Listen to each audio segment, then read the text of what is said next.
I mean, look, every rock star has it.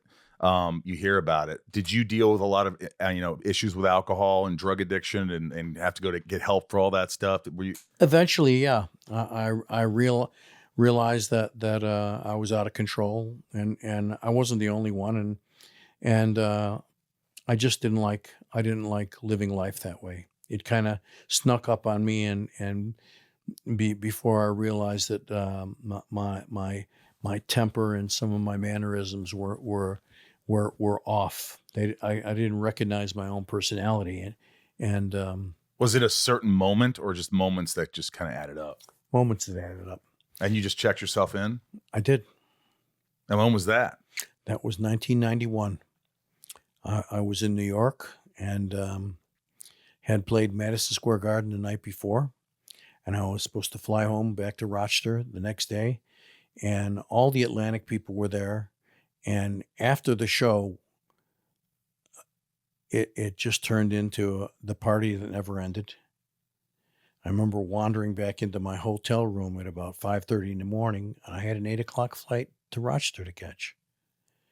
And I ended up calling my attorney, who was a good friend of mine at the time, and he was there that night, the night before too. And I can't go on this way. I don't like living this way. I don't like what I'm doing to my life or my family. I says I have a tough time looking in the mirror in the mornings, and I've got to take care of this now before I completely fall apart. And he mentioned a place called Hazleton in Minneapolis to me, and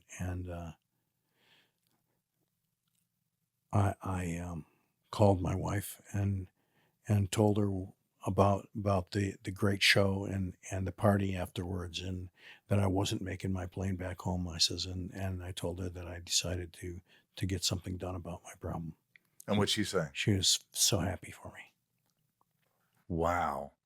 That's an enormous thing to do. I mean, it's someone I love, I'm very close with, finally just got into rehab. And it's something that our relationship kind of just, it was fractured. Yes. And I did everything I could to help. And I was sort of feeling what that person was feeling, and in my own way, like just anxious all the time and what's going to happen to this person. And finally I just said, I'm not going to do this anymore. And so it was a surprise when they finally got into rehab and they're taking care of it. It was just like, oh my God, I was so happy. I mean, so happy that I'm not, there's a good chance maybe I won't lose this person now. And how long were you there? Like 30 days? 30 days. That was enough? That was enough. And ever since? 32 years clean and sober. 32 years. What was it? 91 I went I don't in. know. Don't tell me about math. Well, so it was 1991 I went in there, and it's 2009, 29, about 32, 33 years. 33 years. Yep. And you don't miss it. No. Did you have drinks before you went on stage at that time? Not too much. It was mostly after the show that everything just Fell apart. Well, Blur. yeah, I mean it was party time. Did you ever have a bad show? You're like, my voice sucked. It was blown. I couldn't get it. Yeah, every once in a while, yeah. And is it something you're just like, hey, it's part of it?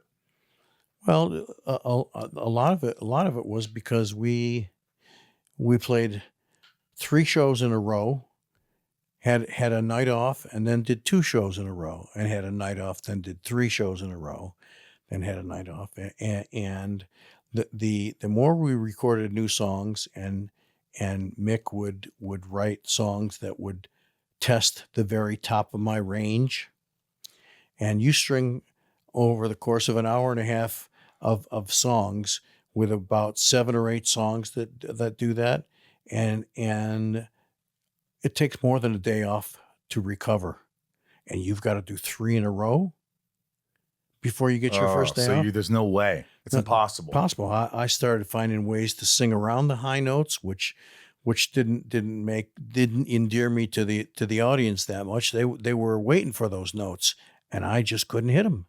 Yeah, understandably.